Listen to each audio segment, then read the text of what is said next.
All right, we're live. We're hot. We're hot. Sweet. The mic is totally not been on for the last 5 minutes. We're just going hot live now. Let's just get into it. Josh, how was your week this week? Okay. It was not very eventful because of work. Although Friday was pretty chill. We hit up Buc-ee's. We did. Josh and I hung out. I saw that. Yeah, Josh and I hung out for the first time, and it's been a while. It's been a hot minute, yeah. Yeah, so we hung out in person for the first time in a while, which was really cool. Where was my invite? I gotta meet. Right. Thanks, guys. So. I saw those posts on Facebook, jerks. Yeah, social media is a thing. Tagged Mallory as going. No.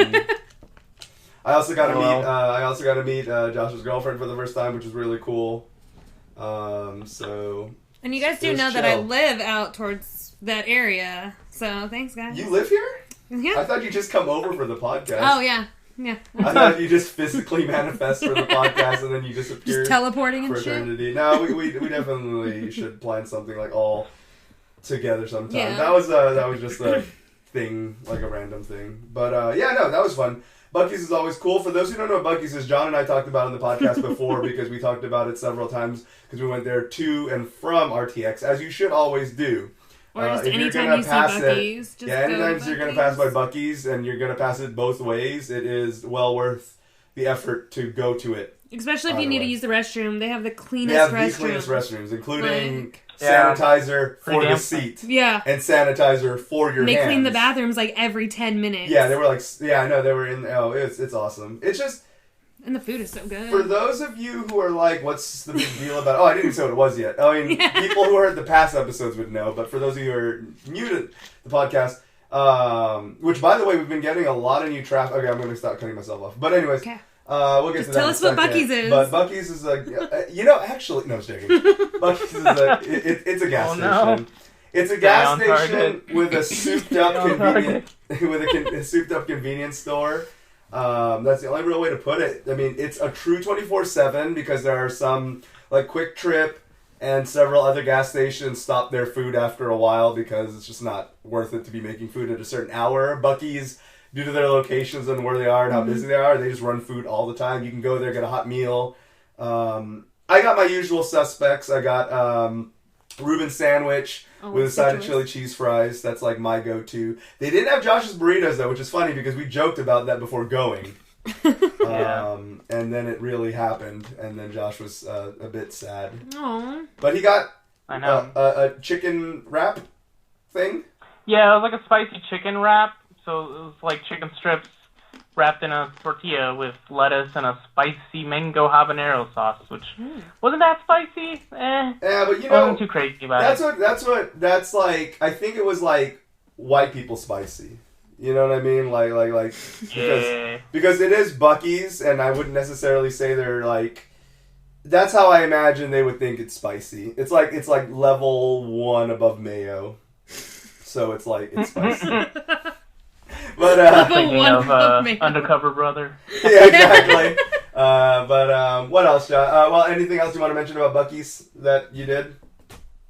Man, those salted caramel. Dude. No, sea salt caramel. Sea salt caramel. So, beaver nuggets. Oh my god. After hours on the last podcast, Josh and I talked for quite a bit. Then we talked about Buc-ee's, and then I mentioned how like when I went to the one during RTX. Mm-hmm.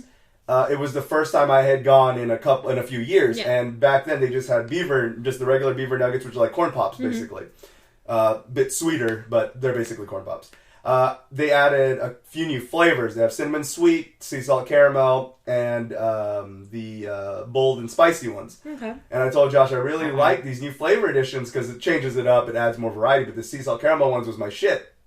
And so we went. And when we did, I grabbed a couple of big bags of those, and then Josh, was like, all right, I'm going to grab this snack bag and try it out, and they're so easy to tear through. The sea salt caramel one is amazing. Yeah, I fucking just devoured them. Yep. So next time, I know now big bag time. That next time to get the bigger bag. Oh my god, I heard a bird. No, that was R2-D2. Oh, R2-D2. He's my ringtone. Yep. R2-D2's a bird. But that was like really good. I don't know if there's anything much else to add to Bucky's. I was underwhelmed by the rap. It's not as good as the burrito. I wonder if it just wasn't there when we went, or if they just phased it out. Yeah, I don't know. I don't know. I bought a bunch of stuff. Bunch of different types of beaver nuggets. I bought my little Bucky keychain, which I'm really happy. He's just hanging off of my bag now. My bag that I try to keep small, but is like just exploding with stuff now. But oh well. And then that's happened my food. So yeah, so that was Bucky's. Anything else happened video game wise with you? I am still playing Yu-Gi-Oh on the Switch. You say that so sad sounding. There, and I'm just still playing Yu-Gi-Oh on my Switch. I finally have like a fairly close to similar deck that I've actually played in real life, so I'm having fun with that, even though I'm just playing the AI. But yeah, yep. Any more Nier? I haven't touched Nier. All right, I need to get back to Nier. It's all good. It really is. It really has just been Yu-Gi-Oh for Josh. Yu-Gi-Oh and Bucky's. Josh's week. Yep. Pretty much. No lie, because even offline, I've been on Discord, like, talking about Yu-Gi-Oh and how to improve my pendulum deck. But yep, that's pretty much it. There you go. Well, you know what? That's actually one thing I've always appreciated is when I go to card shops, and I know you're talking about digitally, but when I go to card shops and I still see people playing their favorite TCG they've been playing for years, I honestly am envious. I'm envious in the same way that when I see someone play a video game and they're just enjoying the video game and not worried about entertaining people, I'm like, fuck you, man. But, again, I do enjoy what I do, but as I've griped several times on the podcast and on several Discords, like, it's a shame that my enjoyment of doing that and wanting to do that as a passion has taken away from my enjoyment of video games in my natural habitat. But so it is. Miss Mallory, anything you want to mention that happened this week? We talked a little bit, but anything you want to talk about on here? Went on a few dates. I played a lot of Pokemon Go. We did the community day today, which was awesome. What's the prize or what did you do for community day? Today was Tortig. And we went to a park. It was me, my two roommates, my brother-in-law, my sister, and my nephew and our friend, and we all went out there and we just kind of, walked around, did what we usually do, which is just play Pokemon Go. And then, let's see, what else did I do this week? Spent a lot of time out of my house, which was nice. Doing random stuff, and then that was about it. I mean, I didn't really get to play many video games, but I did download a bunch from Game Pass that I want to play that I haven't had time to play. And then we were able to connect everybody's Pokemon Go to my Let's Go Pikachu and Eevee account so that we could all get the mystery box that you get in there, and you get to spawn nothing but Meltons for like 30 minutes, and it spawns one every like minute. So that was cool. We were all that's what adults do on Saturday nights when the kids are gone. We were just doing that. And then we watched the X-Files, because one of my friends hadn't seen that, which blew my mind, because that's crazy to me.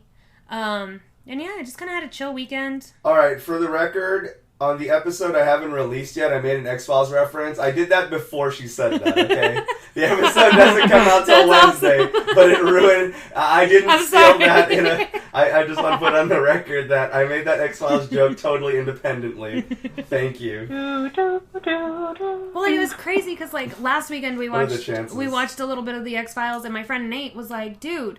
like, why do you always know the best shows? I was like, how have you not seen this? Yeah, that's like saying... yeah, I know, right? That's like watching classic SpongeBob and being like, how? Yeah. How did you know about this? I don't know, because I existed. Yeah. I was like...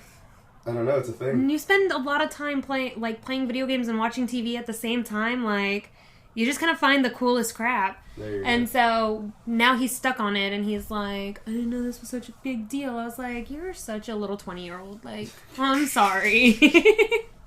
But, I mean, it was fun. I got to hang out with my nephew a lot. He now calls my Jeep the swear chamber because every song has swear words. And then the mic falls again because that's the exact part of the last podcast when it fucking fell. So there's that. So, but he was mad that we didn't take my Jeep. He was a little upset, but like, I mean, no. we made it all better. I want to hear the first word. He's like, I want to play my music. The Geep. So, I mean, we had a lot of fun, and then ate a bunch of food. Eating a bunch of food is always a good thing. Didn't get invited to Buc-ee's. I'm a little sore about that one. Could have gotten my chocolate-covered peanuts, guys. Thanks. But yeah, that was it. How was your weekend or week? Well, I'm not. Since we last saw each other. Since we last saw each other. So other than the aforementioned fat assery that I did, I went and played Astral Chain and Deadly Premonition. Actually, a bit of gaming this week for me off camera, which is actually I forgot if it was Wooly or Pat who said the whole like.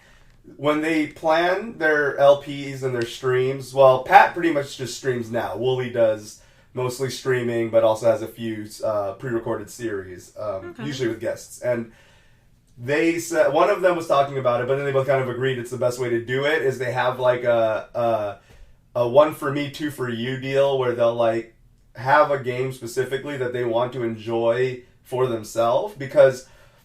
After doing LPs for fucking 8 years now, I can definitely tell you miss a lot of shit when you're talking over the fucking game the whole time. Mm-hmm. Yeah. So, like, it sucks because it's nice to do a narrative-driven game because it gives you a lot to talk about to the audience. But it sucks because you don't enjoy the story as much and you miss a lot of the minor details where I've gone back and played some of those games and was just like, oh shit, that makes more sense now, and then whatever. But anyways, so the two for me that I haven't been streaming or LPing is Astral Chain and Deadly Premonition, both on Switch, both really good. Deadly Premonition is the port I never thought would happen. That I'm absolutely in love with. The fact that I can play one of my top 5 games of all time on the go is really fun. It's a good port. I was explaining to Josh that it's not the director's cut, but it has the fixes that the director's cut brought, minus the kind of like extra content that's not really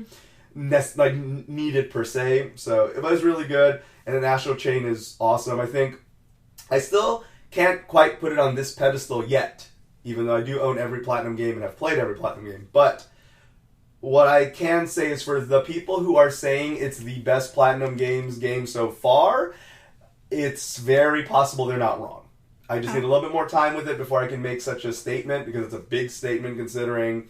I would say that 99% of people would agree that the only bad game that Platinum made was the Ninja Turtles one, but that one is still fun with friends, and it's also only unpolished because they were forced to coincide with that stupid-ass, the second dumbass Ninja Turtles movie. Mm-hmm. So...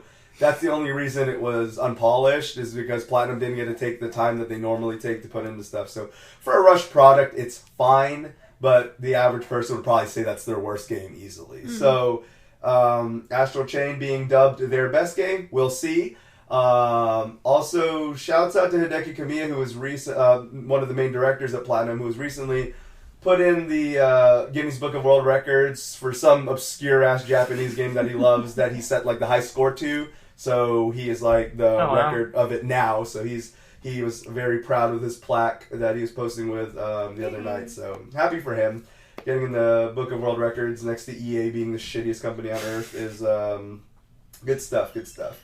Before we get into the video game news, I just want to got a couple of ad spots this time for people who are helping promote or sponsoring the podcast directly. We have Radio Public, which is a app on iOS and Android where you can listen to your favorite podcasts. And the podcasts that are on there, since we had to go through an approval process, do get a revenue split from that. Of course, we need a lot more streams than we've been getting, but once we do hit a certain threshold, there is a payout, which is nice. So if you guys do listen to us and you do want to help support the podcast, and we don't really have a Patreon or anything set up like that just because I'm not quite feeling we can do that yet, because I I don't necessarily think, like, I think Jim Sterling's model is good, where it's like he doesn't really give anything back other than not gating off content. Mm-hmm. So Jim's Patreon has it only has one tier. It's it's $1 plus name your own tier.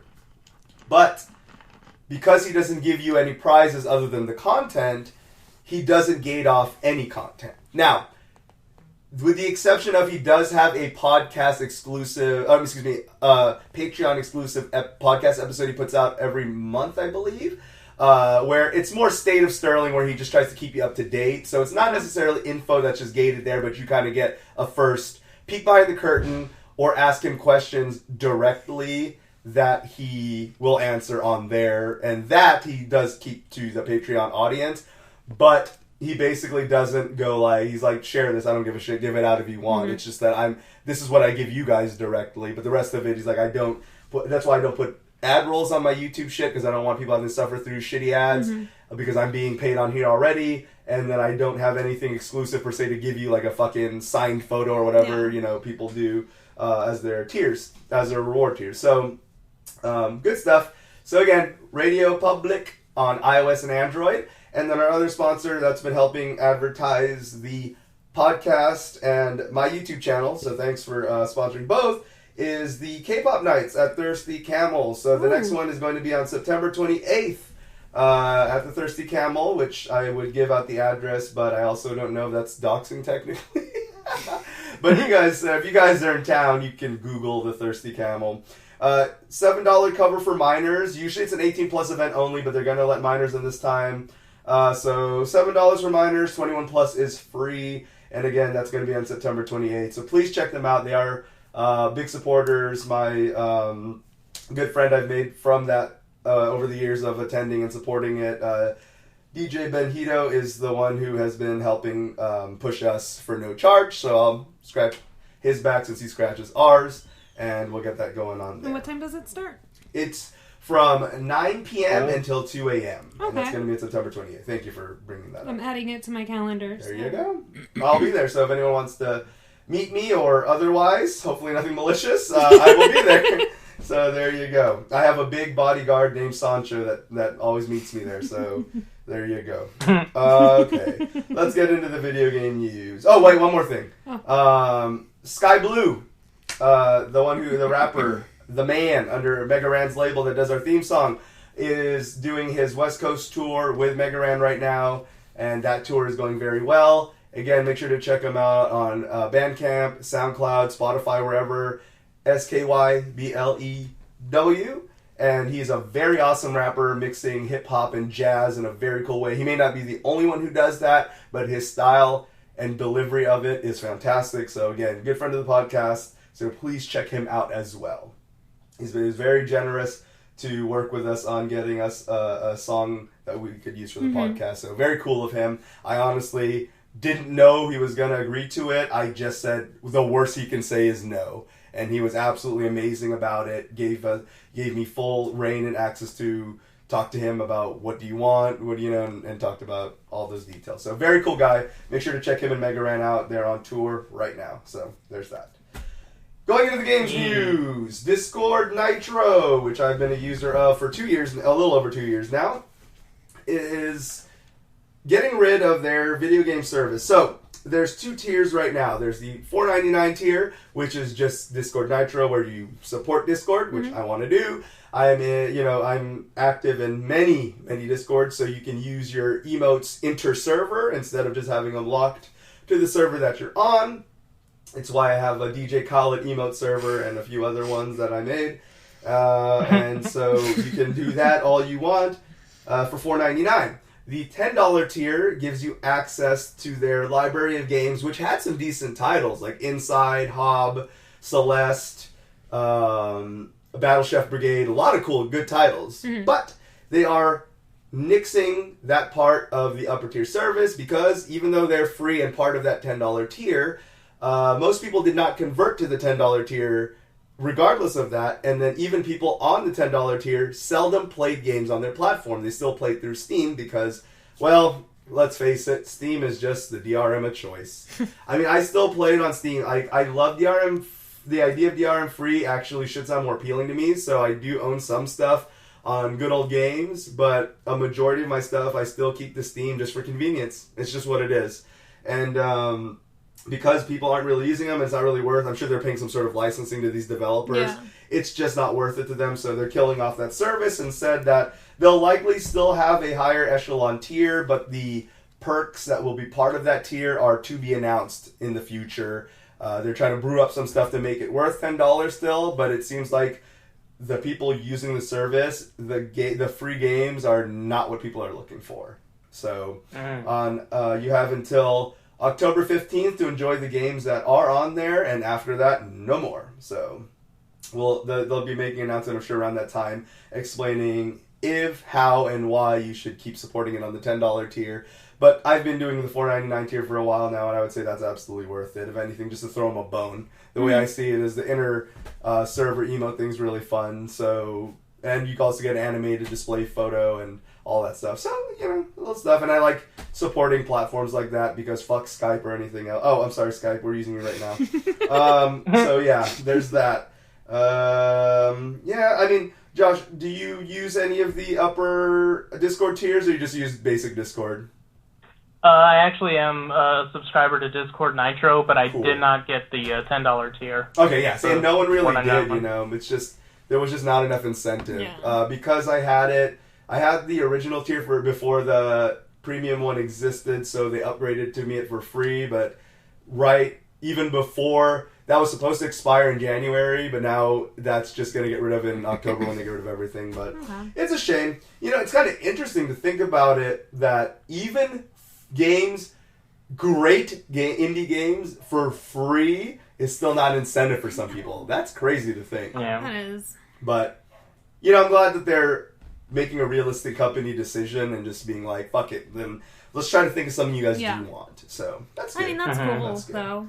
But I'm glad that, again, I think that $4.99 tier is very fair, and I think that it's nice to see a lot of people throw bones for them because, it's like little vanity stuff that you get out of it, but it's still, it's cool. I like it, especially if you spend a lot of time on Discord, which I pretty much spend all day on Discord. Totally not at work, but, I spent all day at Discord, so somehow that's a thing. Okay. Final Fantasy VII, surprise, surprise, had a huge presence at Tokyo Game Show because the Japanese love their Final Fantasy VII. And it looks good.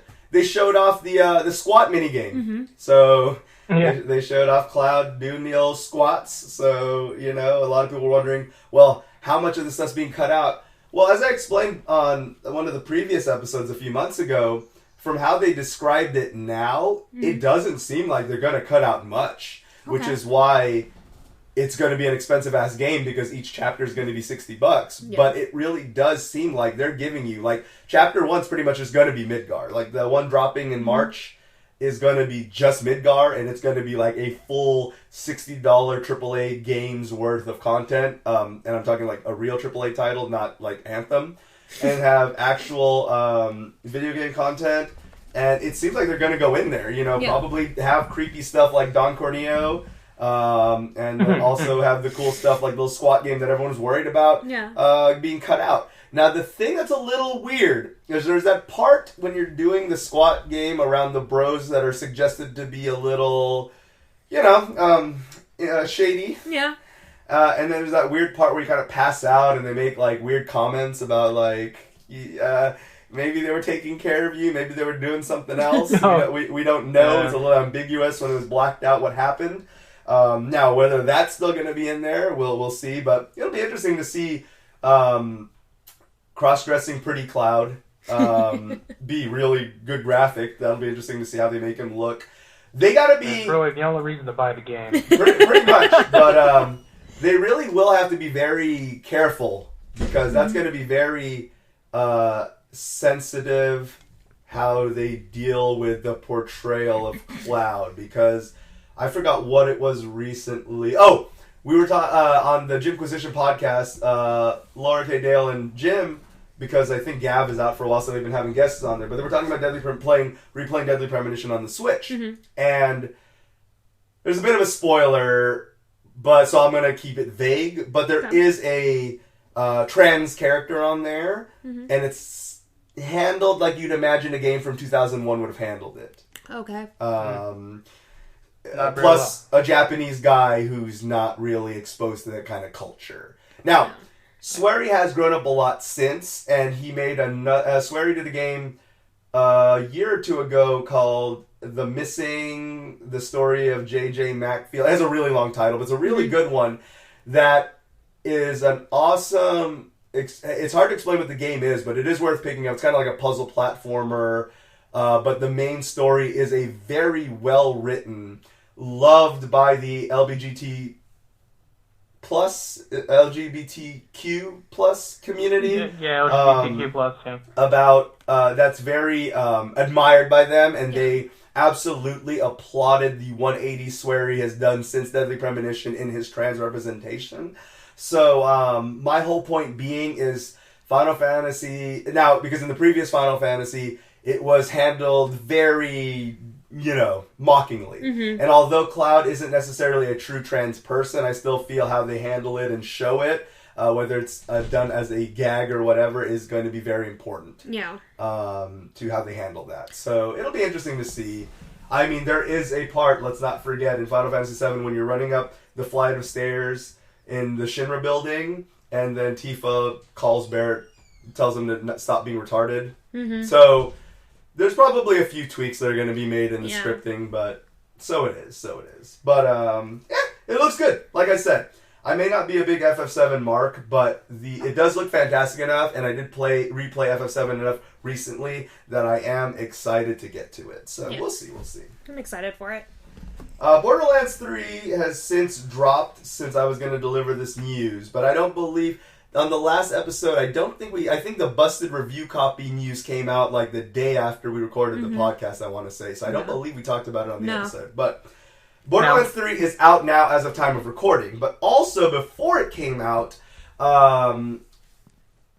Gearbox, being the fantastic, reputable company that they are, behind the titles like Alien Colonial Marines and Battleborn, were giving out like alpha, known, like busted ass versions of the game. First of all, they were refusing to give review copies to several journalists. Like they didn't give it to Kotaku, they didn't give it to Jim, go figure, especially not Jim. Yeah. And they didn't give it to several outlets that they didn't deem would rate them fairly. Yeah. But then the outlets that they did give review copies to, they gave them very early fucked builds to avoid the real game leak game. Like, I don't really like...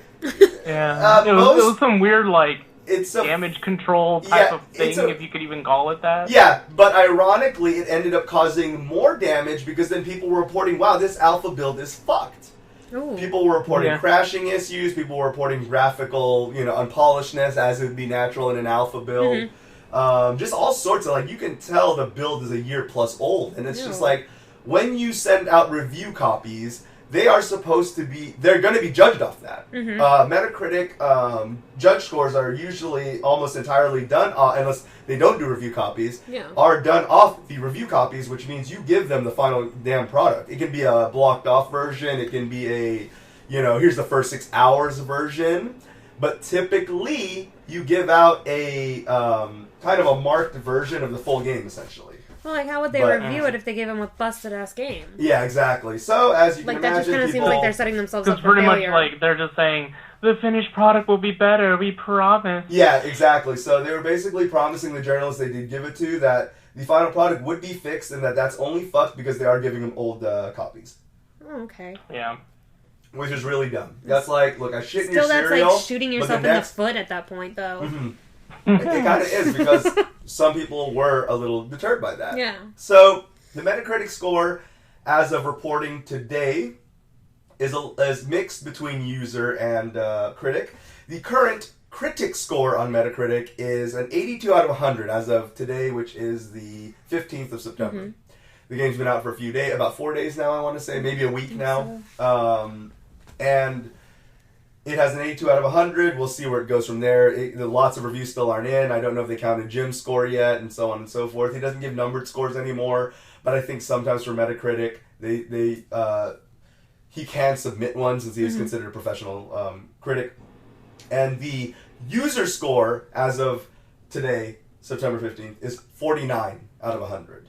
So, quite the polarized thing. Now, from what a lot of reviews are saying, and I'm trying to stay biased because my review copy is actually going to be in 3 days, so my video is going to be about a week late, or 2 weeks late by the time I upload it, but I am doing a review of Borderlands 3, and I will try to... okay, so it's only 2 days old? Okay. So yeah, that's why my review copy hasn't come in yet. But I'm going to try to keep... I'm going to keep it as fair as possible. I am not going to nullify the politics, and I'm not going to say that won't make me a little sterner, but I will judge the game as it is, a game. Yeah.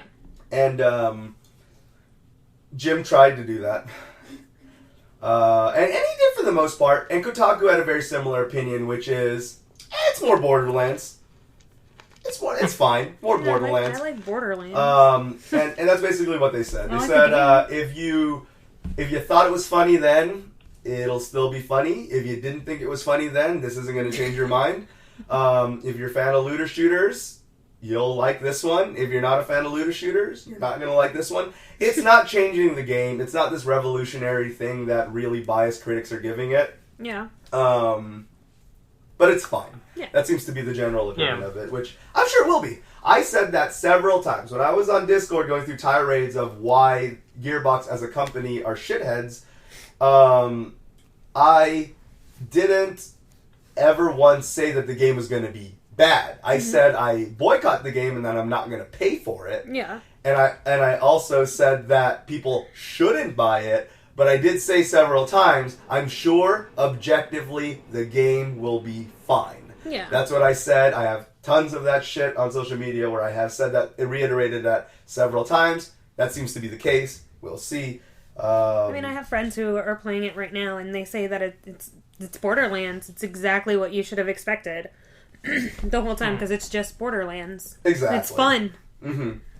So, I know, yeah. The only criticism Jim had is that he's never found Borderlands humor very funny, so he didn't find this funny, but he was just like, what do you expect? He goes, it's not like they got some class act writers anymore, just the same ones, so, there's that. It's just Borderlands. Yeah, but we'll see. We'll see. I think I have the same story as Josh and everyone else. I spent tons of hours in Borderlands 2. Had a blast with friends. Doesn't make Gearbox deserve the money, though. But the game itself is fine. Yeah. If it's more like Borderlands 2, I think Josh's wait till it's $10 plan for a few years from now is a fine one. I'll probably be there with Josh playing a $10 copy in the future, because at that point, all the money goes to GameStop, which will probably not exist then. And then we'll play our game and Gearbox gets fuck all from it. And we get to play Borderlands 3. So, I don't know. I'm just going to wait till it's super cheap. Yep. That's my plan too. So yeah, we'll see. Of course, there's a bit of criticism of users review bombing it a bit, saying that giving it all these 30s and 40s isn't necessarily fair, which I suppose from a critical point of view, that is true. You really should judge games a little more objectively. But, we'll see. We'll see. I'll see what I end up giving it. I mean, I'm already kind of under those things where being into niche games, my opinion is kind of already taken with a grain of salt, because, I give Deadly Premonition a fucking, 9 out of 10, but then I give Breath of the Wild a 7, so people already disregard my opinion. But, in You're my really opinion, upset that's about the what Breath those of the Wild. games are. Well, a lot of people are. Those fucking It Zelda just makes fans. me laugh. Yeah, they were very upset about that. But, yeah. Speaking of upset about nonsense, after just, a few months, Anthem is joining the graveyard known as EA Access. Oh, shit. Yep. That's it. Rest in peace. So, a few months ago, John and I were laughing because despite shareholders absolutely telling EA, which, EA are the biggest shareholder appeasers, ever, and they were told by shareholders, kill this shit, and EA kept promising, no guys, don't worry, we're delaying the roadmap indefinitely, but it's totally happening. I think putting the game in EA Access does not mean that the roadmap is still happening. So, lesson learned of why you can never take stuff at face value, why you can't take these AAA developers' promises ever seriously, and why you can also, as a company, lose a shitload of money when you don't prioritize and you're a bunch of fucking liars. Yeah. That's basically. So prior to the launch and prior to the stink that was built up, there was a point where the game was viewed in decent light. I personally, at one point, was at least semi-interested. Here's when my hype died. Okay. I was interested in Anthem, because they were talking about it for a while.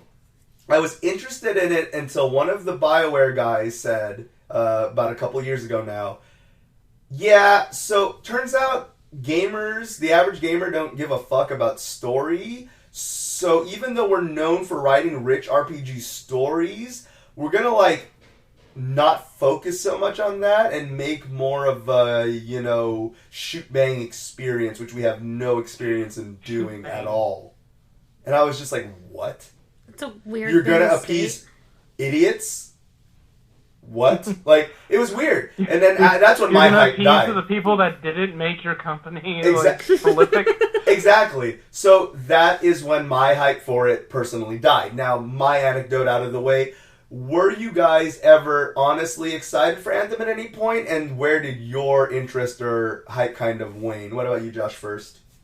Absolutely not. Absolutely not? Okay. I was never excited for Anthem because I was still salty about Mass Effect Andromeda.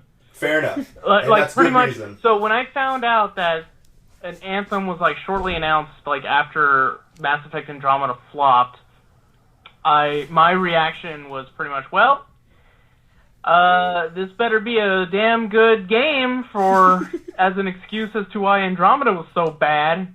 Yep. And lo and behold. So, I've never been excited for Anthem. People I've talked to, they've been like, oh, it looks so cool, though. And I'm like, nah. Yeah, at one point, it sounds cool, the character creation's cool, and it functions. But unfortunately, it just doesn't, it just wasn't good. The game actually controls fine, right? Mm-hmm. And the character customization is pretty cool. You gotta make your own little Iron Man suit, and what they do above most things, because what would most games like that do, right? Palette swaps, color, you know what I mean? Yeah. Where you could really get in there, choose your color patterns and color selections for your first and secondary colors, but you could also fuck with textures and stuff. Ooh. So it was really cool. Awesome character customization engine. It looked good and functioned fine, but there was no game, if that makes any sense. That was the big issue. But anyways, you, Mallory? I never really got into it. I think I heard about it, and I was like, oh, that seems cool, and I read about it, and then just nothing kept happening with it, and I didn't pre-order it, and I wasn't like, hey, let's get Anthem. So I was never really excited. I get excited when I know a game is coming out that I really want. Mm-hmm. But Anthem, unfortunately, I never jumped on that train. Well, there you go. And it's smart of you not to. And plus, I just wait till I know that the game's coming out and not just going to keep getting, pushed back or anything like that. Because at this point, I get excited over games and too much disappointment. So now I'm just I'm just going to wait till the game's already out. I don't care about pre-order anymore. Yeah. So there's a very select few games will I ever pre-order. Kingdom Hearts was one of them. That's just because I waited for so long. But and so there's a double-edged sword that does introduce, right? Because a lot of us are kind of under that mentality now, right? We don't really pre-order games anymore. Lest it be something where we're goddamn passionate about it. It took 13 years for Kingdom Hearts 3 to finish to be made. So I was hyped when I first found it was making, and then I was really hyped when I found out the release date. Coming out, I had a countdown on my phone. I was so excited. Oh wow! Yeah, no, Josh, I went hardcore into this one. There you go. And as soon as it released, at least it was good. Yeah, I bought it on Xbox and I bought it on my PS4. Got the deluxe edition, first deluxe edition I ever bought. There you go. And I couldn't even open it for the first 2 months I owned the game because I would just be like, it's here. And then I finally opened it and I was like, it's so pretty. There you go. The cover's pretty nice. Yeah. The art looks awesome too. Yeah, and that's a shame, right? Is that but the thing is, we would love to support games because, unfortunately, despite that being our kind of personal policies and the way we like to do things, because it's just a smarter way to do it because of all the disappointment that's happened, it does hurt some companies, especially smaller companies, numbers when they don't hit those pre-order numbers, or games don't hit gold before coming out, especially when they're like Respawn, where they're under a bigger publisher like EA, where EA will close down. Ask Visceral Studios and whoever, they've closed down a lot of them. Unfortunately, they do hold them accountable. So if your favorite indie studio is owned by a bigger company, I mean, it sucks, because you almost you're like, fuck, do I take the gamble? Do I don't? You know what I mean? Like, it sucks, but I've done that gamble quite a few times. Yeah, but unfortunately, it's the nature of the beast with that thing. So we'll see. But yeah, Anthem on EA Access, fucking hell, man, just like that. Oh, you know who the biggest people who benefit from Anthem's failure was Fallout 76. Mm-hmm. Because even though Fallout 76 is still so shit, this happened so conveniently after the Fallout 76 fiascos that everyone did forget about the Fallout 76 bullshit because of all the Anthem nonsense that was happening. I still keep getting emails, buy Fallout 76. God, Fallout 76 was like half price the other thing. It's like, oh my god. I'm like, stop still it. Not worth. I don't want it. Yeah, pretty much.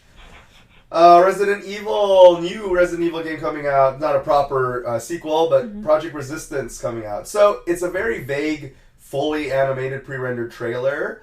But what a lot of people are hoping, / what they understood from that trailer, is maybe a Friday the 13th style with mobs. One of you's Mr. X, the other ones are the survivors, and that kind of game. I mean, again, we talked about this before. Not necessarily the most original idea anymore, nor is it really striking while the iron's hot. But considering that Project Outbreak and basically every multiplayer Resident Evil game has been dog shit, it would be nice for there to finally be a good one. But until we see some actual gameplay, we'll see. Because I was hyped for Operation Raccoon City, or whatever the fuck the latest one was called, and it sucked ass. So the one where you can play multiplayer that's not actually multiplayer? It's really shitty. You just get to see your friend on the other side of the map and wave, basically? No. That's not that one. Oh, okay, because that one, that's where I stopped Resident Evil. No, that was like 12 years ago. This one is a third-person shooter bad I was thinking of Devil May Cry. That's the newest one that came out, where you could see your friend on the other side of the map. Oh. Yeah, no, not that. And they never give you a stylish rating because they're all jerks. Yeah, basically. Okay. But I was even watching Pat and Wooly play it, and they never got a rank, a stylish rank from any co-op person. I was like, man, they're all jerks because nobody ever gave me one either. Yeah, it just seems. I would give you one, Josh. I would. Everyone was just too jealous of the skills.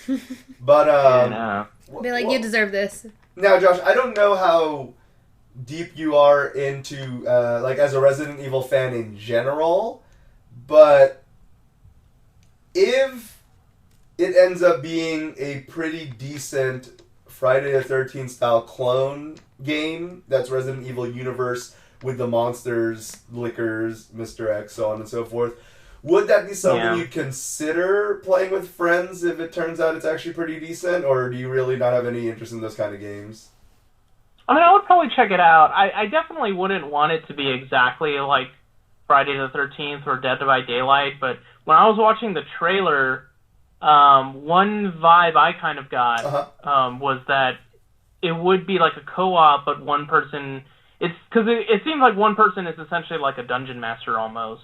Because notice he was I'll unleash these zombies, then I'll unleash this liquor, and then after they beat that, he's like, okay, well, now I'm just going to put the gloves on and, get out. What? What's his name? That's a really good theory, because not just does that line up with the trailer as well. I got where some people were getting those other vibes, but I like the way you're explaining it. But there was, what game was that? Was it a Neverwinter game or something that came out a few years ago on PC at least? Where it was I think so, that sounds about right. Yeah.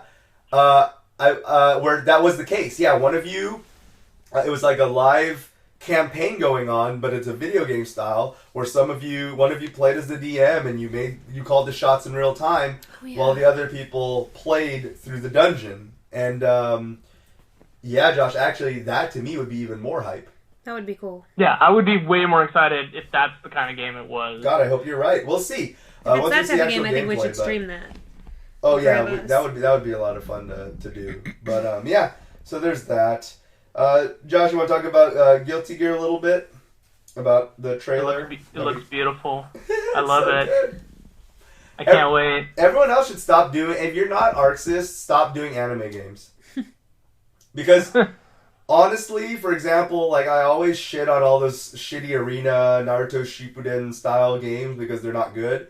But at least Kill la Kill looked good because Arksys helped with that. That's the thing that disappointed me the most, is when I found out that Arksys was going to help with the Kill la Kill game, and then it wasn't a fighting game. Yeah. That was... Not like a quote-unquote... Not a quote-unquote... Not a quote-unquote traditional game, fighting game, yeah. Not that the type I wanted to see from Arksys. Yeah. That to me seems like one of the biggest missed opportunities, because Kill la Kill could have a decent enough roster. And Arksys obviously makes... It looked gorgeous, and it had good music, so the rest of it that was missing was just great gameplay. And I think that although they have a lot to balance already between Blue Blaze Blue, whatever, Guilty Gear, and Dragon Ball Fighters, I mean, I understand they're juggling already, but even if Kill la Kill was essentially just Dragon Ball Fighters clone, and you threw that into the mix, I still feel it could have done well, because people really like the Kill la Kill characters. So that was a bit of a shame. But anyways, May looks cool. Yeah. That's great. That's pretty much it. But yeah, the game does look beautiful overall. I just love the way Arksys fucking does their games. For anybody listening who's actually curious on how they do it, there is a video on YouTube. I forgot who uploaded it, but they pretty much talk about how Arksys does the animation for those games, because they are 3D models. It's not, they're not 2D sprites or anything. Mm-hmm. And what they do differently is that the 3D models have much more essentially joints in them, because a very typical animation technique is when you kind of squash things to make them look a lot more fluid, right, than with a 3D model would. Uh-huh. They actually do that shit with a full 3D model. It's amazing. That's really cool. I've only heard by proxy that the process is cool and unique, but I've never heard that. So, Josh, if you could throw that link into the chat, I will add that to the the podcast notes. But yeah, I'll see if I can find it. Yeah, but that's really cool. That's really cool to hear. I just know that Arksys perfected the anime video game look, and that I've never seen it done that well without going full 3D model or whatever. And even then, I still haven't seen it done that well, even going 3D model. In fact, I've seen it a lot shittier going full 3D model. So there's that. But yeah, there was that Hatsune Miku Mega Mix coming out for Switch. If you played any of the Project Diva games, well, guess what? It's another one of those. It'll essentially be a greatest hits in terms of the song listen roster, and then it's going to have new songs as well. So there's going to be a total of base. I'm not sure if they're going to have DLC for it, but there's going to be a base total of 101 songs in the game. So if you like Vocaloids, if you like Hatsune Miku, that'll be a thing. If you don't, you should probably stay the fuck away from that game. Yeah, I mean, even if you're not, if you're just a fan of rhythm games, they're pretty fun. They are pretty fun, and they can get pretty challenging depending on the difficulty and map you have it on. Mm-hmm. Yeah, definitely. I played them on PS3. I had a lot. Yeah, both of us played one of these. Yeah, so. Yeah. There's a lot I still need to catch up on, like Daemon Ex Machina and a bunch of other stuff, but if I'm looking to pick up a time killer game that isn't going to be Overwatch on my Switch, I think that would be a fun one to have for a rhythm game. Oh, yeah. I like my rhythm games. I just miss Buster Groove. I just wanted a new Buster Groove to be announced. You want to talk about a franchise coming back from the dead? I was so hyped for Deadly Premonition 2, but if they give me a Buster Groove 3, I'm going to lose my fucking mind, dude. I love Buster Groove so much. Someone gave me a fucking plush at San Japan one time at one of the booths just because I recognized a song from Buster Groove when no one else did. So, Oh, nice. fuck yeah. Bust a Move in Japan, but that's confusing because there's also another Bust a Move puzzle game, so there's that. But Yeah, I remember when I was younger, I would actually get those games confused. yep, and understandably so, because they were called the same fucking thing for some fuck all reason. So there's that. An announcement I didn't expect that was cool to see was System Shock 3. Now, I never played System Shock 1. Like 99% of people, I played System Shock 2, and that's pretty much that. System Shock 2 is cool. Really awesome. It was, do you like BioShock? Well, you better thank System Shock, because literally that game would not exist without System Shock 2. So, the BioWare devs were extremely influenced by System Shock 2, and the whole skeleton and idea of BioShock happening was entirely based on that game. So, getting a proper sequel looks fine. Looks shinier, you know, what you'd expect from a current gen game. The original director, Warren Spector, will be back, so he'll be back in advising, so it will be a true System Shock experience since he'll be at the helm. And of course, Shodan is, her voice is playing over the trailer, so obviously Shodan will be back causing more havoc. The crazy AI, so that's really interesting. Did either of you guys play System Shock 2 growing up on the PCs? Negative. Nada. I heard about it, and I remember I played a little bit with, like, my family. But I don't, like, we didn't have that. So I know, like, we didn't have access to play it. We had to watch somebody play it, which is not as much fun as playing a game, so... Because YouTube wasn't... YouTubers weren't a thing yet, so it wasn't as entertaining. Yeah, you just kind of sat there and had to be quiet for a while, and then, you know, every so often you'd get to ask a question, but if you missed something, it was like, no, okay, can't rewind. This is real life, so thanks, guys. It's not rewind time. Not rewind time. Persona 5 Royal. I really wish it was Royale. God damn it. I'm really sad it's not. But Persona 5 Royal dropping a trailer that was basically a music video that's, like, just showing off the cool art and awesome Persona music. Okay. So, there was that. I'm sure there probably was a gameplay trailer that I didn't watch, but I like the music. Awesome. So, and Persona 5 is actually super good. I love it. I think Pat put it best because he was sent an email, and his answer because someone asked, or someone said, like, oh, I played Persona 5, which Persona game should I play next? And he said, no, you've already fucked up. He goes, Persona's hard to go backwards, because the quality of life changes to each one is too good. So he said that you really want to try to start as far back as you can tolerate or want to, and then work your way up. So at least start from 3, then go to 4, then go to 5. He said if you go to 5, then you jump back to 4, or you jump back to 3, it's going to be hard to adjust to some of the archaicness of the way the systems are implemented. They're not entirely different, but again, quality of life stuff makes all the difference, especially from people who are really blown away by the current game and then, you know, have to deal with going back in time. So that's just something to consider if you have never touched a Persona game. Me, I did 3, 4, and 5. I did 4 first, then 3. That wasn't a big deal to me that much, and then then 5. So there's that. Josh, did you play much of the first 2? I know obviously you played 3, 4, and 5, but... Personas?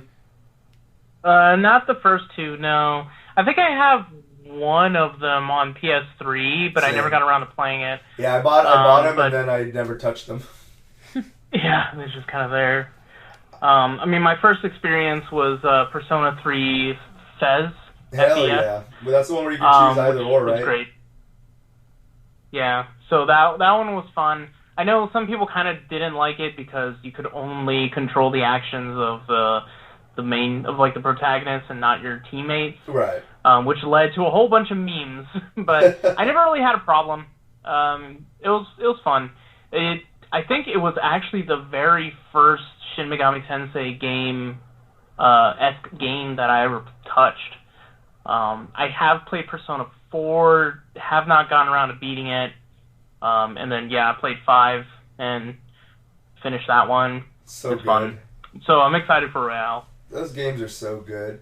Like, they are. when Persona people, 5 just like really improved it so much. It's so good. Yeah, and that's why I agree with Pat's like explanation to that guy is like, I mean, he was obviously a bit overdramatic about it being impossible, but 5 perfected what 3 and 4 were. You know, each game does get a bit better feeling and playing than each predecessor. So yeah. He's not wrong there. It is hard to go backwards, but God, 5's so good. I would say probably my favorite overall is still 4, but 5 was cooler, if that makes any sense. I think I just have a soft spot for 4 being my first one, but 5 overall is the cooler game, and it is really, really, you know what, I think 5's the best. Mm-hmm. But it's really, really good.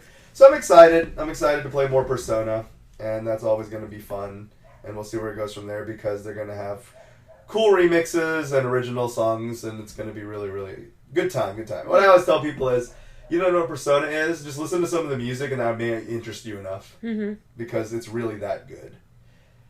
If they make a Persona 5 Royale anime, I do hope it's better than the Persona 5 anime. Oh, yeah, you ain't wrong there, buddy. Yeah, I ain't wrong there. There are some things that weren't to be on all mediums. But you can play as Joker in Smash. Yes, this is true. So there's that. Still need to get Smash for that. Death Stranding. That was quite the trailer. I tell you, that game. I'm sure it's running on the PS4 Pro, but that game looks phenomenal for a current gen game. I mean, like, a lot of mocap stuff has some weird things happen to the voice actors sometimes. Not like always Andromeda levels, but like even a great polished, good-looking game like Detroit Become Human has its weird quirks sometimes because it's so dependent on trying to look like a real person. This doesn't seem to suffer from that at all. Like, the Kojima bucks have gone deep into this one, and it looks great. I did kind of forget that that this is the cutscene for a game, because like that was a really long cutscene, and the cutscenes are gonna be like 7 to 20 minutes long each. Oh wow! So there's that. I mean, you're talking about the same director who, dude, the ending. Oh, spoilers for a fucking ancient ass game, so fuck you. Metal Gear Solid 4 ending was like the longest fucking cinematic ever. Like, that whole shit was like a movie when you beat that game. You just watch the rest of it, basically. But it's good stuff. Yeah. I do like my Kojima, so there is that. What about you, Josh? Are you personally any investment to Kojima / Death Stranding? I know it's probably going to be a while to get to because you do have a long game list of to do still, and you don't like just foolishly go out of your way and pick up every game that comes out. But do you have any hype for it whatsoever? Not really. I feel like I'm the only person in the world that doesn't really care much for Death Stranding. I'm pretty sure somebody's listening and they're like, man, this guy didn't care for Anthem and doesn't care for Death Stranding. All he does is play Yu-Gi-Oh! He's just the Yu-Gi-Oh! Man. He's writing your bio right now. That's it. Plays Yu-Gi-Oh! Were you ever... Yu-Gi-Oh! Not Yu-Gi-Oh! Related. He's not gonna. I guess something that'll probably either explain that or be confusing to the audience is the next question, which is, have you ever been like a big Metal Gear mark, or is it just you're not really a big Kojima fanboy like everybody else? Yeah, that might be it. I mean, I've played the only game that I've played and finished, because I can't even remember if I touched any of the other ones. Was Twin Snakes on the GameCube. Well, at least you played one of the best ones. Yeah, and I mean, don't get me wrong, I loved it. I had a lot of fun playing it. There were a few times where I got really frustrated with it, but otherwise I had a blast with that game. And if I'm not mistaken, I think with the exclusion of Phantom Pain and probably some of the weirder spin-offs, I think I own every single Metal Gear Solid, because I have Twin Snakes. Snake Eater. Oh, and then of course like the older ones, yeah. Yeah. Twin Snakes. I've got that HD collection that they made for PS3. Oh, nice. I think that mainly has 2 and 3, if I'm not mistaken. It's 2 and 3, correct. Yes, sir. Yeah. And then I have 4. I have the 5 Ground Zeroes, and then Revengeance. But, yeah. But it does make sense, though. It's because, again, you're not a huge... you're just not a huge Kojima mark. That's all it really is. Like... Very much, yeah. Like, I think the dude's cool. Mm-hmm. I mean, obviously he has a very good legacy, but Yeah, no, and that's totally fair. You don't, yeah, exactly. And no one's holding a gun to your head. I'm sure someone wants to hold a gun to your head about it, but no one's holding a gun to your head about it at all. But at least it makes sense, right? Like, to me, that would have made absolutely no sense if you were like, I love every Metal Gear Solid game, and I've played through all of them at least 3 times. Mm-hmm. Like, there are those fans. Me, I played through all of them once. I played Revengeance 3 times. I played Phantom Pain twice, and then I played 4 twice, and then I played Snake Eater 3 times. So, obviously, I do enjoy it quite a bit. I don't replay games often, but those I did play quite a few times. But then that also explains why I'm kind of geeked out about it. I think the thing I'm most excited to see is that this is Kojima totally unchained, which is why they have dumbass names that are so ridiculous but kind of cool and fun because they're just so Kojima, like Die Hard Man and stupid shit like that. So I'm excited. I want to see Kojima without restraints. Is that a good thing or a bad thing? And this game is going to be the one to prove it. So we will see. Miss Mallory, any Kojima fun, or more on a casual spectrum than a hardcore spectrum? Or? Probably just casual. I mean, I saw the trailer for it. I've been keeping up for it. I'm pretty interested in it and see what's going on. I know my brother is like geeking out like hardcore for it, so I told him I'd hang out with him and we would play it together, just because it does look like a really good game. So, and I haven't sat down and played a Kojima game in forever, so. I don't even remember the last one I played. So honestly, so PT, and plus the trailer was awesome, so I'm ready for it. PT was good. Yep. Rip. But yeah, Neo 2 is gonna be pretty cool. The thing about Neo has been praised by many who consider it probably the best Souls-like out there. There are a lot of Souls-like games, 2D and 3D alike, but a lot of people consider Neo to be the best of the Souls-like games, primarily because, despite being heavily influenced by the Souls series, has a lot of unique elements, for better or worse, to itself. So it does have its own independent identity, despite being a Souls-like game. And it's got cool Japanese Witcher Man. So it looks fine. It's hard as fuck. I just know that much. I remember when I played the first about hour of Neo 1, I never touched it again. Not because I didn't think it was a good game. I knew it was a good game. I was just like, bro, I can't handle games like this. I'm just not good at them. Like, it's really... That game can get very, very difficult. The systems in it can get quite contrived if you're not really 100% mentally into that game in terms of learning everything. Because it has a pretty high learning curve. It's unapologetic in its difficulty, like the Souls games, but again, in a very crafty and clever way. People who do seek out a challenge tend to have really enjoyed Neo. You picked up Neo and played quite a bit of it, didn't you? So I never actually got the game. Oh, was it the demo? But I played the alpha. Oh, the alpha. Which, okay. What I've heard, it was more difficult than the actual game when it came out. I see. At least for the stages they had. Right. Yeah, that game was pretty fucking tough. Yeah. But it took me a while, but I beat it.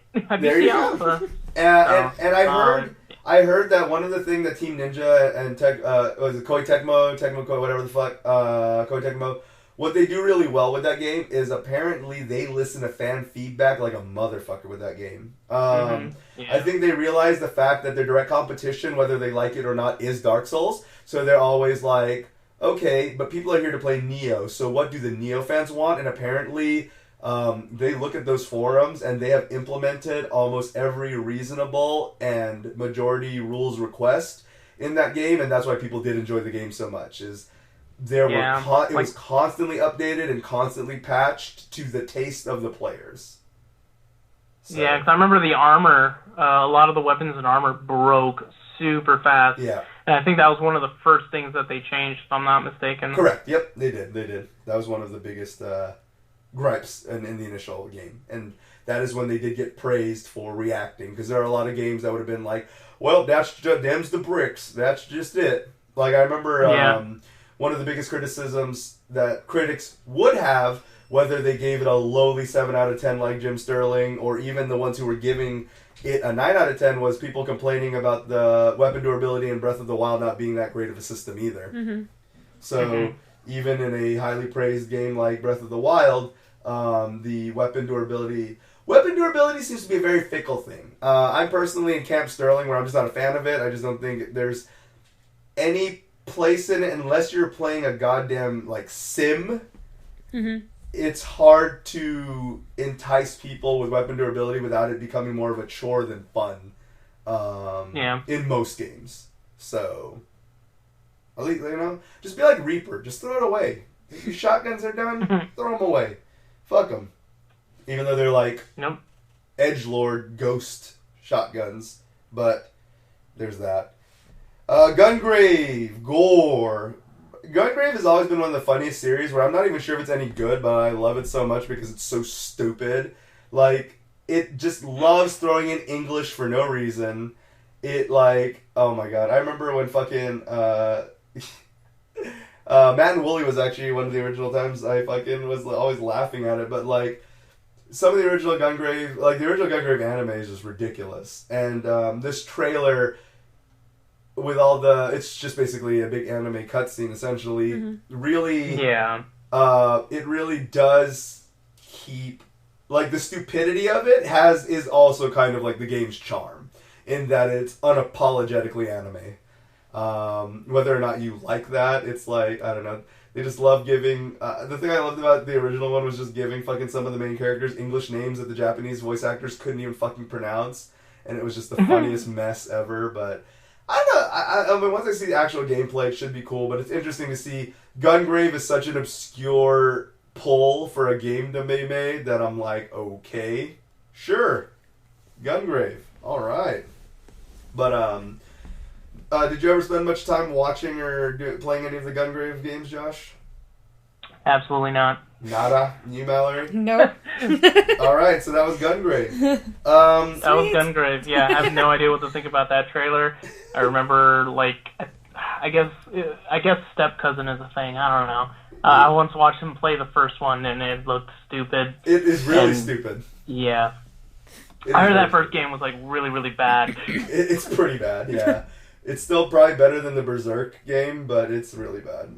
Well, excuse me, the newer Berserk game, which was really bad. Band of the Hawk or whatever, that one. God damn it. Yeah, I really wanted to check that one out, too. Yeah, I was hyped until no. I think one of the better ones to do it in recent time was the Attack on Titan ones are actually pretty good. Those are definitely worth checking out. The Muso games? That'd be one of the better ones. Castlevania Grimoire Souls, new Castlevania title announced. Looks pretty cool. It is going to be a brand new game, so the graphics are a bit more modernized. Look not really Bloodstained-esque because it's still going for more of a Western look than the anime style that Bloodstained went ahead and went for. But they are going to have classic characters that you rotate through on a roster. Oh, sweet. And so there'll be classic characters and remixes of some old songs as well as some brand new music. Castlevania's always had cool music, so there's at least that. But I'm pretty excited for that. Now, Castlevania is a series I know, Josh, you at least like Aria of Sorrow. Oh, yeah. Aria of Sorrow is pretty good. Dawn of Sorrow was good, but I think it tried to appeal to the DS touchscreen gimmick a bit too much. It's always a shame. But Aria of Sorrow was definitely a classic. Yeah, like, I think it did it fine, but there were some moments where it was just like, oh, okay, let me... I've played Order of Ecclesia. I never got around to beating that one, but that one was pretty fun. Though my first introduction to the franchise, unfortunately, was Castlevania 64, which was God damn it! No! Yeah, that game was terrible. Well, you know what? the appeal of the series, well, you can justify how good the appeal of the series is because despite that awful introduction, you played more. Yeah. Yeah, I ended up playing more, yeah. That's a testament. I played some Symphony of the Night. Yeah. I played some Symphony of the Night. Never got around to beating it because I didn't own the game. Fair enough. I only played it like a little bit. I'll tell you what, had it. if you get the chance to pick up the collection on PS4 or PC with Symphony of the Night, it's actually much better to experience it that way because the PS load times were fucking shit, dude.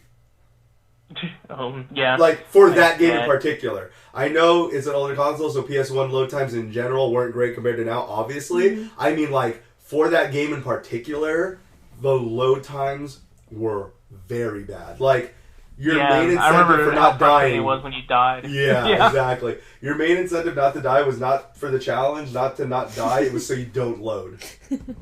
Mm-hmm. So, yeah, there's that.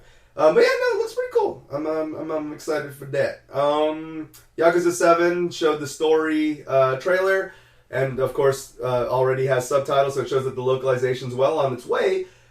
Which they already did announce that they are pretty much going to, when they do the Japanese stuff, they're already starting the English translations as they do that, because again, they want this to be a serialized franchise now. Yeah. So there's that.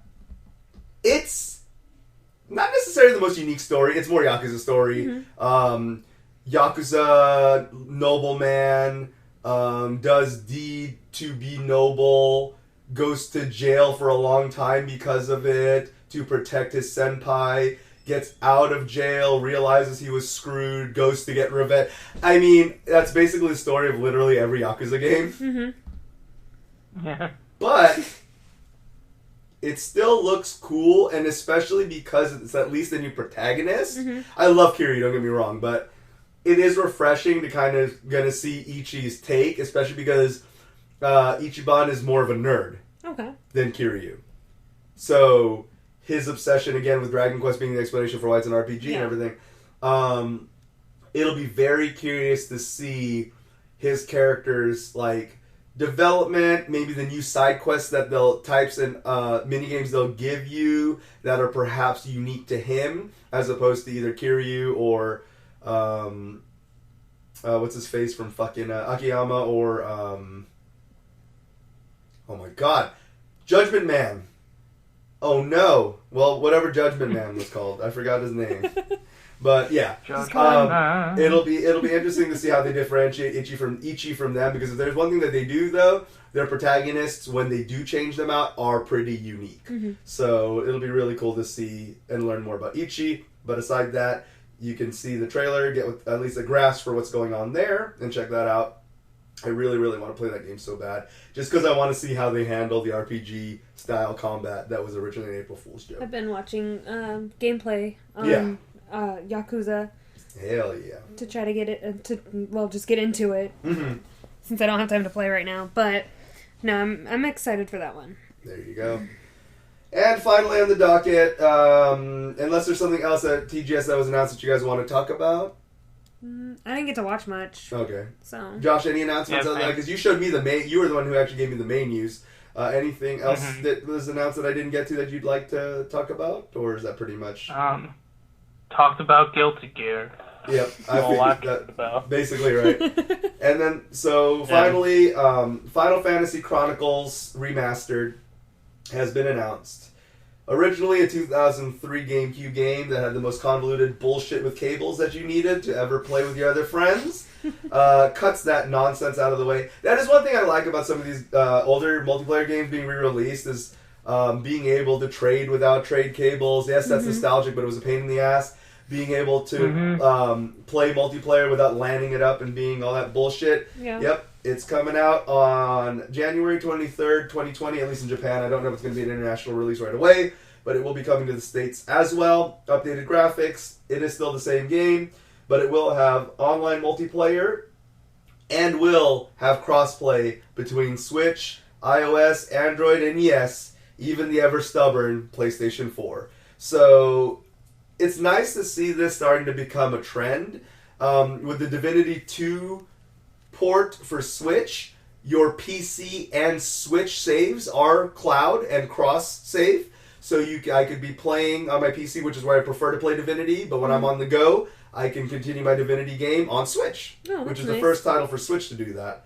And then, of course, Destiny 2 is always been excited to announce and brag about that theirs will be cross-platform, with the data at least, and stuff like that. So it's nice to see that more companies are giving other companies less of an excuse as to why crossplay isn't more of a thing. Yeah.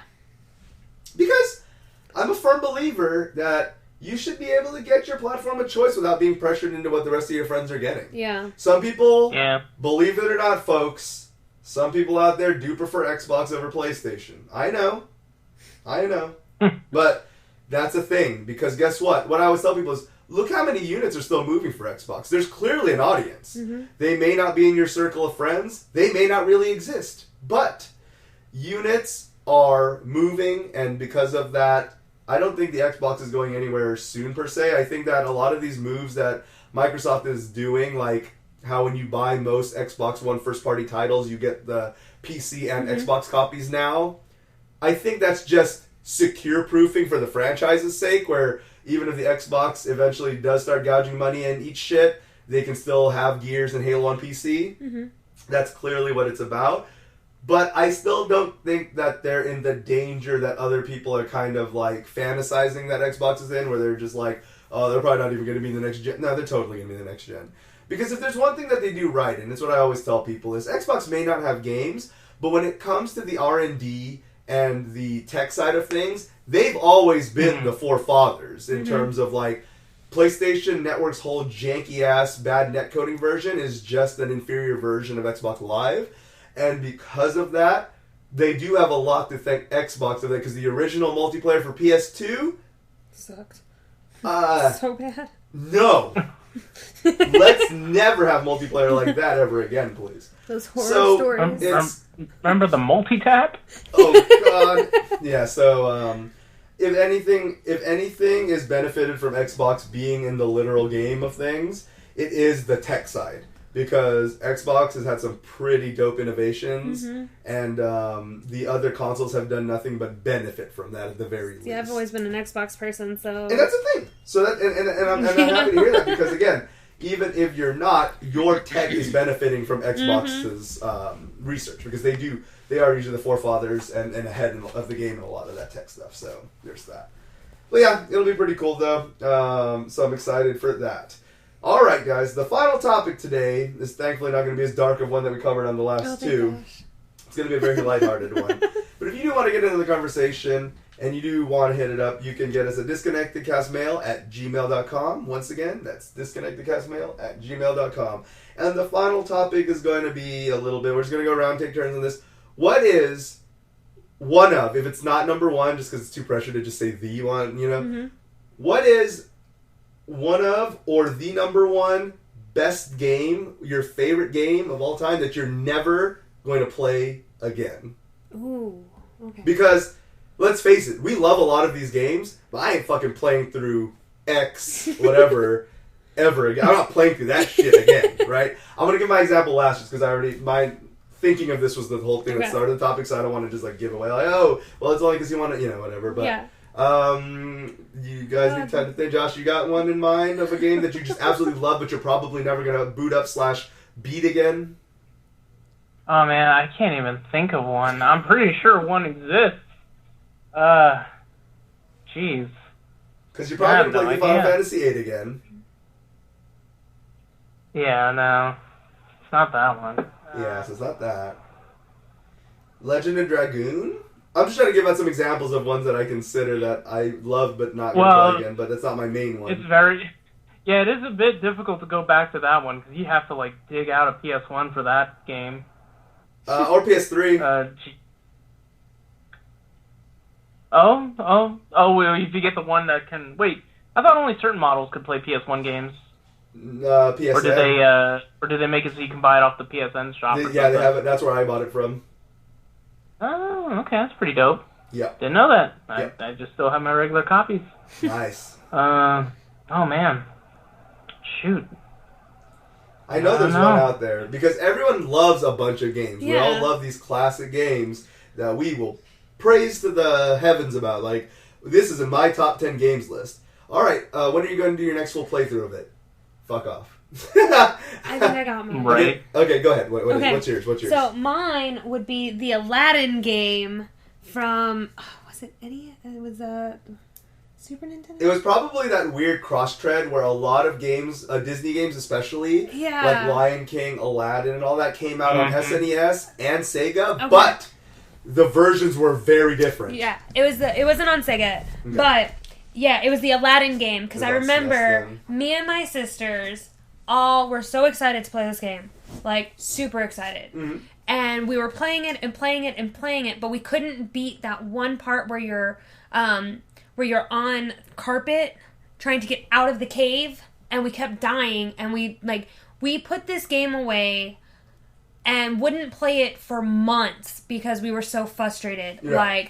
This is probably one of the first times me and my sisters ever really sat down and got along, because we were always like at each other's throat because there's 3 of us. We're all girls and all wanted different things, you know? And I'm not saying that just because, but we were difficult kids. Like, we really were. But we would sit down and just play this game together. But we couldn't beat this one part, so it would go away for a month, and then we'd try it again, and then try it again, and try it again. And I remember being so frustrated that I refused to watch the movie for 5 years after that. I was like, this movie does not exist.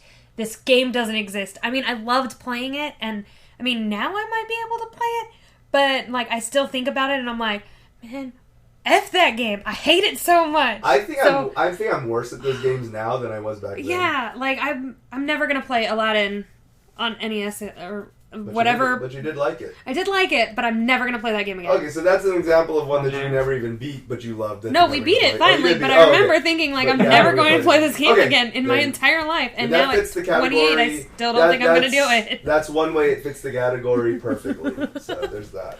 Just never gonna play that again.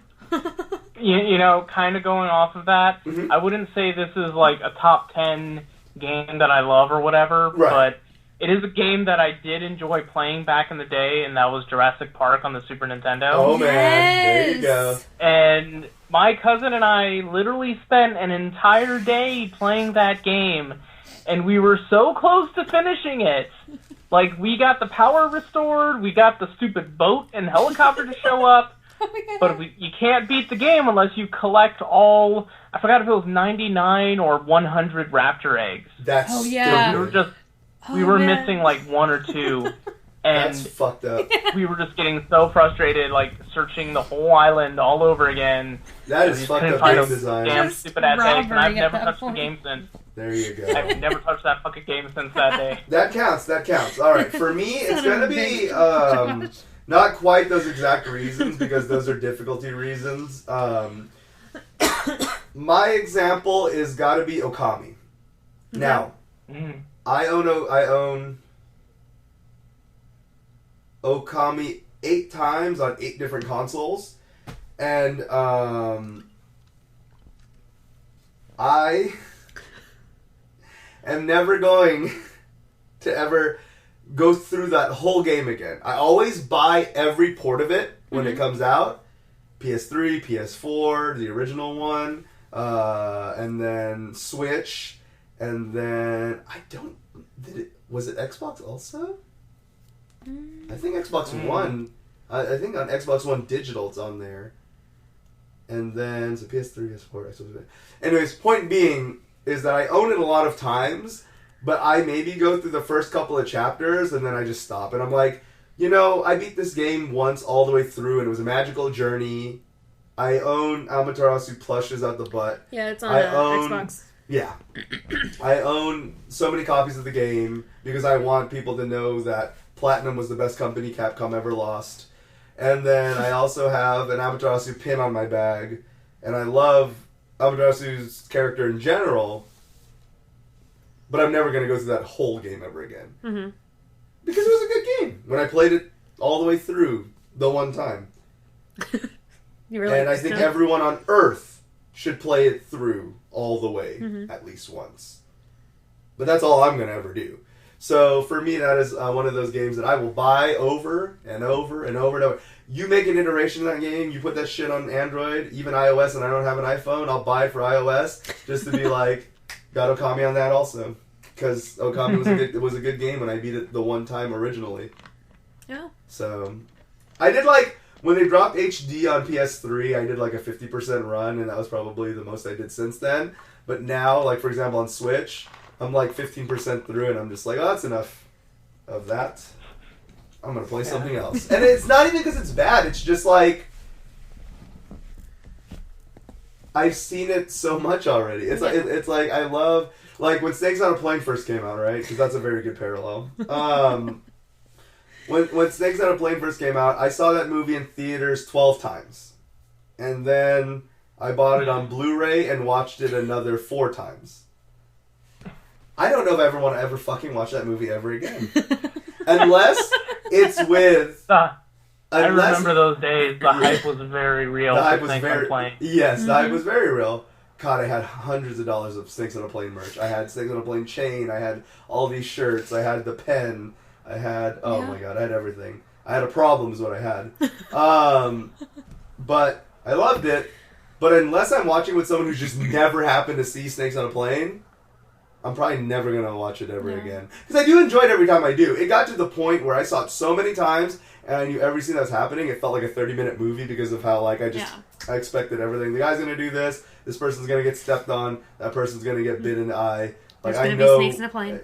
There surprisingly there's snakes on a plane. Thank God it wasn't one of those movies where they just keep hinting that there's snakes on the plane, and at the very end there's just one that attacks Samuel Jackson and just kills it in one go. Yeah. Josh, if we ever do Secret Santa, I think we should just both get Patrick Snakes on the Plane stuff.